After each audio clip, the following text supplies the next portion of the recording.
4th is a landmark date in the military history of the 20th century for a number of reasons. The calendar does get kind of crowded over time.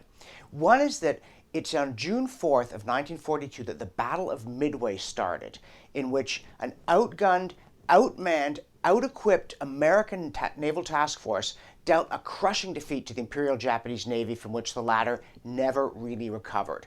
It's a striking vindication of the resilience and creativity of free societies. If you haven't read Victor Davis Hanson's book Carnage and Culture, I heartily recommend it, including what he had to say about Midway. It's something all free people should be proud of. But June 4th is also the beginning in 1916 of the Brusilov offensive, which people are far less likely to have heard of than the Battle of Midway, because it happened on the Eastern Front in World War I. And as I'm sure you realize, nothing good happened on the Eastern Front in World War I. Bad as conditions were on the Western Front, they were a lot worse where Italy was fighting Austria-Hungary in the Alps, and even worse where Austria-Hungary and Germany were fighting Russia on the steppes and in the Carpathian Mountains.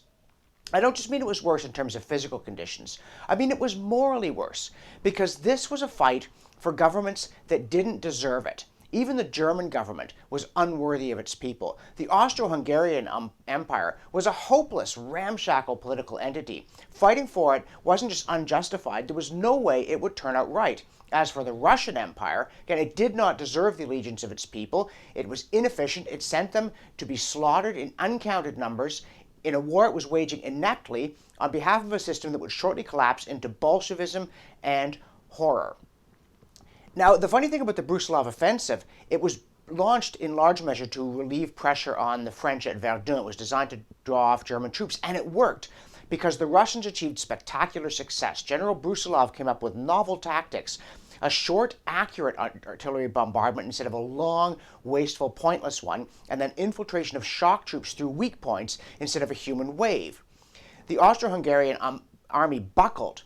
It almost collapsed. The Germans had to rush troops east. The Austro-Hungarians never really recovered from it. So, what comes of this glorious victory? Well, predictably enough, with the Russian war effort, disaster. At first, things go so well that Romania joins the war on the side of the Allies, but then the Germans' new troops arrive, they counterattack, the Russians have gone back to their human wave tactics, they get driven back and suffer something on the order of 1 million casualties. And the Russian army never really recovers from this success. What's more, with Romania in the war, the front it has to defend is longer. Within a year you get revolution, and within a year and a half you get Lenin and the Bolsheviks. And when you think about the justified pride that free people can take in their history, in their tradition of liberty, and in these improbable victories that they win, the British against the Spanish Armada being a case in point, the evacuation at Dunkirk, and indeed Midway, just 7 months after Pearl Harbor, I think you have to feel profound sorrow for those people whose tradition contains neither the liberty worth defending nor the victories on behalf of liberty. Not just those Russians who fought and died in the Brusilov offensive, again for a regime that did not deserve their allegiance and could not make productive use of it, but for all those people throughout the world who live in political systems and in political cultures that simply give them nothing to be proud of. They can either celebrate an ersatz history and fight for incompetent tyrants, or else,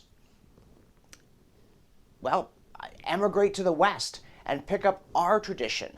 As in fact, one Frenchman said when he moved to Britain in the 19th century and people asked him why, he said, well, for one thing, now I win the Battle of Waterloo.